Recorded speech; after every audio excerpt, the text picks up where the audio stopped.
Hey everyone, welcome to another episode of SBI Stock Analysis series, where we dive deep into some of the most intriguing and impactful companies which are shaping the world today. Whether you are an aspiring investor or seasoned pro, this series will help you in making your investment decisions. Today, we are exploring a giant that needs no introduction, State Bank of India, with a legacy over 2 centuries. SBI is not just India's largest public sector company, it's a symbol of resilience and growth. From serving individuals to SMEs and even to the large corporates, SBI stands tall as a financial pillar of Indian economy. Headquartered in Mumbai, SBI plays a crucial role in financial inclusion and fostering economic progress. And if that is not impressive enough, SBI ranks as the 48th largest bank globally by total assets, cementing its place as both India's largest bank and world's leading player. So now let's focus on the business of the company. State Bank of India is the largest bank in India with a customer base of nearly 50 crore and a total of 7.4 crore customers of its Yono app. SBI provides various services across 5 different categories. First one is personal banking. SBI offers integrated personal banking services through a wide range of loan products, saving accounts, current accounts, salary packages, and even wealth management services. The second one is rural banking. This segment focuses on the needs of rural population through financial inclusion, microcredit support, and agriculture business support. And the third service of the company is international banking. It operates in over 30 countries across UK, US, Canada, and UAE, and the services include forex trading, trade finance, and NRI banking. And if you look into the corporate banking service, it provides various services like working capital financing, term loans, and treasury services to corporates. And the last service of the company is rural and agriculture banking. So this vertical gives financial support to farmers through Kisan credit cards and agri loans, collaboration with government schemes like PM Kisan and Jan Dhan Yojana. SBI operates through several subsidiaries and few of them are listed here. SBI Capital Markets Limited, SBI Cards and Payment Services Limited, and there are plenty more subsidiaries of SBI, and the whole list is displayed here. So before diving deeper into SBI, let's take a quick look at the broader industry. Public sector banks in India achieved a record-breaking profits of nearly 1.41 lakh crore in FY 23 to 2024, showcasing their resilience and improved asset quality. Over the past 3 years, they also rewarded investors with around 61,000 crores in dividends. The gross NPA ratio of public sector banks has witnessed a remarkable improvement, declining to 3.12% in September 2024 from a peak of 14.58% in March 2018. This significant reduction reflects the success of targeted interventions aimed at addressing stress within the banking system. Demonstrating continued momentum, they have reported nearly 85,520 crore in first half of 2024 to 2025. A turning point came in 2015 when the Reserve Bank of India initiated the Asset Quality Review. This exercise aimed to identify and address hidden stress in banks by mandating their transparent recognition of NPAs. It also reclassified previously restructured loans as NPAs, resulting in a sharp increase in reported NPAs. The heightened provision requirements during this period impacted the financial parameters of the banks, restricting their ability to lend and support productive sectors of the economy. Now let's focus on the strengths of the company. First one is market share. SBI has a major market share in almost every category that it operates in. 25.04% market share in debit card spends, 26.81% market share of mobile banking number of transactions. Market share in NRLM loans among PSBs is around 29%, 63% market share in central government business, and the market share of bank is at 22.55% in deposits and 19.06% in advances. And even if you look at the home and auto loan, it is at 26.5% and 19.8% respectively. Coming to the second strength of the company, which is the strong profit growth. In FY24, SBI reported a PAT of nearly 61,077 crores, which is 21.5% growth compared to the previous year. And the profit for the recent quarter stands at nearly 18,331 crore, which is up almost 28% year on year. And if you look at the profits of the subsidiaries, it also tells an interesting story. On a consolidated basis, SBI Capital Markets reported a profit of nearly 1,630.52 crore for the year ended 31st March 2024 as against 725 crores in the corresponding previous year. Even SBI Life Insurance Company also reported a profit of nearly 1,894 crore in FY24, and SBI Cards and Payment Services Limited reported a profit of nearly 2,408 crore in FY24. Even SBI Fund Management Company also reported hefty profits. So with all the subsidiaries reporting profit, and the company also reported a great profits in the last financial year. And the third strength of the company is improving asset quality. State Bank of India has shown improvements in its gross NPA, which has reduced to 2.13% in second quarter of this current financial year. This is a decrease from 2.21% in June and 2.55% in September 2023.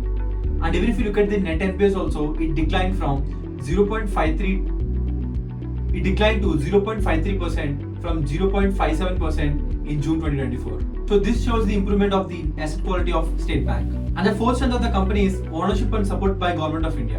The bank's major shareholder is Government of India with a shareholding of nearly 56.92% as of March 31st, 2024. SBI is the largest bank in India with an asset size and is designated as one of domestic systematically important bank in the country. And the fifth strength of the company is strong and established network. The bank had a network of nearly 22,542 branches, 82,932 business correspondence outlets, and 63,580 ATMs, and a customer base of nearly 50 crore. And even if you look at the CASA proportion, it stands at nearly 41.11% as of March 2024, and it also has a strong retail liabilities franchise. So these are the strengths of the company, and now it is time for us to understand the risks of the company.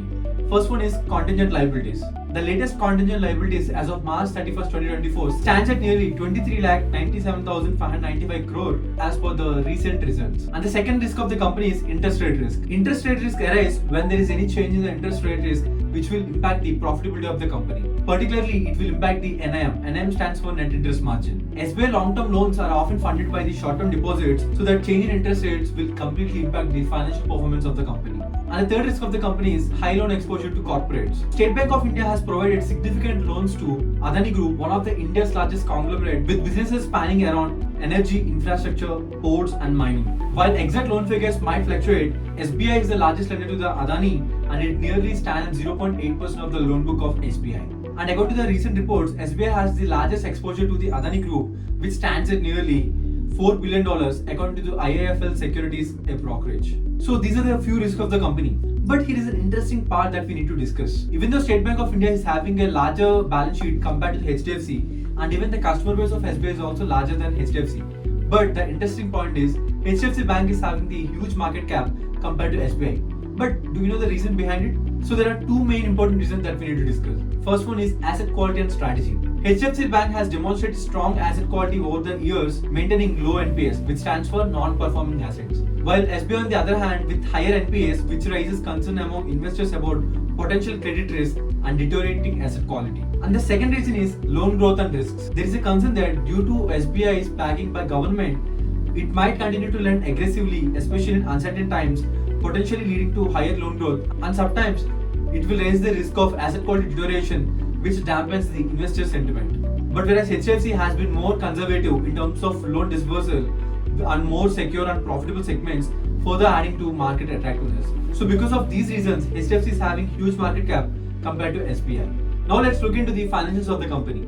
SBI's financial performance shows steady growth in revenue, increasing from 2,20,000 crores in FY16 to 4,39,000 crores in FY24. And after a dip in net profit in FY17 and FY18 due to likely changes in asset quality, the bank rebounded strongly, achieving a record profit of nearly 69,543 crore in FY24. And even if you look at the net interest income, it remains stable with other income consistently grew, reflecting diversified income streams.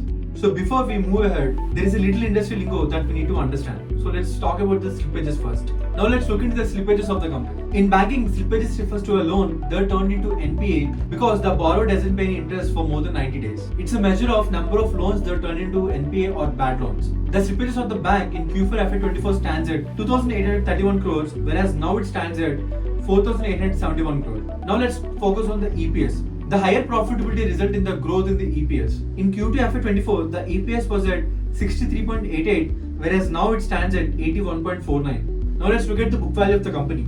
The book value of the company is at 465 rupees, which means the PBV is at 1.79. But if you look at the industry PBV, it stands at 0.95. And the fourth important term that we need to focus on is CASA ratio. As per Q2 FY25 results, the CASA ratio stands at 40.03, whereas in Q2 FY24, it stood at 41.88. Banks should have higher CASA ratio because it will help the banks to acquire funds at lower cost, which means it will increase the profitability of the company. And the last lingo, which is NIM. NIM stands for net interest margin. If you focus on the bank's NIMs, it has reduced compared to the previous quarters. It currently stands at 3.18 versus 3.31% of the previous quarters. And now it is time for us to focus on the shareholding pattern of the company. SBI shareholding pattern highlights consistent support and investor trust. Promoter holding has remained stable at around 57.5% since FY19, reflecting strong government backing. FIs increased their stake from 9.48% in FY17 to 11.09% in FY24, signaling growing global confidence. And if you look at the DIA's shareholding, it increased until FY23, peaking at 25.2% before a slight dip in FY24. Public holding has gradually decreased, indicating consolidation among major stakeholders. Meanwhile, the number of shareholders has more than doubled from 1.5 million in FY17 to over 3.1 million in FY24. So which demonstrates rising retail investor interest in SBI's growth story. Now it is time for us to focus on the growth triggers of the company. Growth trigger, which is corporate credit growth. Reviving private capex cycles spurs corporate demand for loans, especially in infrastructure, manufacturing and renewable energy. SBI being a major lender benefits from the large corporate loans.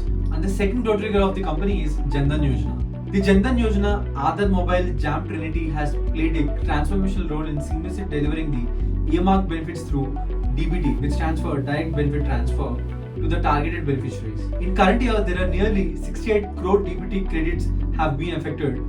By bringing the unbanked masses to the financially included pool, the channel has effectively promoted thrift and saving habits amongst customers, enabling their financial growth. More than 15 crore customers have opened their accounts since inception, with total deposits crossing nearly 58,000 crores. SBI is the market leader in PMJJBY and as well as PMSBY and APY amongst all public sector banks. And the third growth trigger is positive economic scenario projections. India's GDP grew by nearly 6.75 to 7% in Q1 FY25, which is supported by the strong private consumption and investments. The agriculture sector may also perform well due to above normal rainfall, while manufacturing and services remain steady. Inflation is projected at 4.5% for FY25. Scheduled commercial banks are seeing stronger deposit growth, now outpacing credit growth, a trend last seen in April 2022. Deposits are expected to grow by 11% and credit by 12 to 13% in FY25.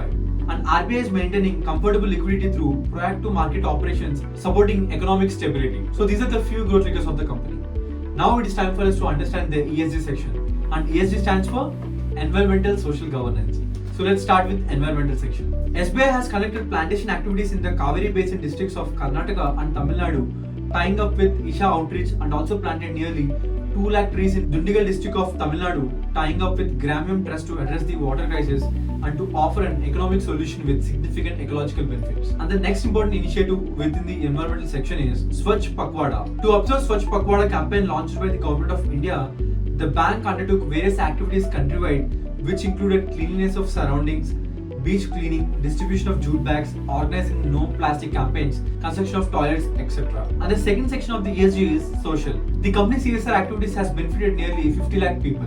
They distributed nearly 2,300 wheelchairs to PWDs and 4,600 sewing machines to unprivileged women and upgraded nearly 355 Anganwadis. For FY24, an amount for CSR activities is nearly 502 crore, which has been allocated under CSR activities by the bank, out of which 301 crore is allocated to SBI Foundation in project mode. The bank has undertaken nearly 173 CSR activities in 80 aspirational districts during FY24. And the third section is governance. SBI was recognized as the best bank in India for FY24 by Global Finance magazine at its 30th annual Best Bank Award at Morocco. And not even that, SBI was also awarded the Company of the Year Award in 2023 by ET Awards for Corporate Excellence 2023. But there are few things that we need to discuss in the governance section. SBI, like other major financial institutions, has been involved in some regulatory and legal issues. While there haven't been many cases that SBI is directly involved, but there are some cases where SBI is involved. So let's discuss few of them. One notable example is the involvement in loan defaults,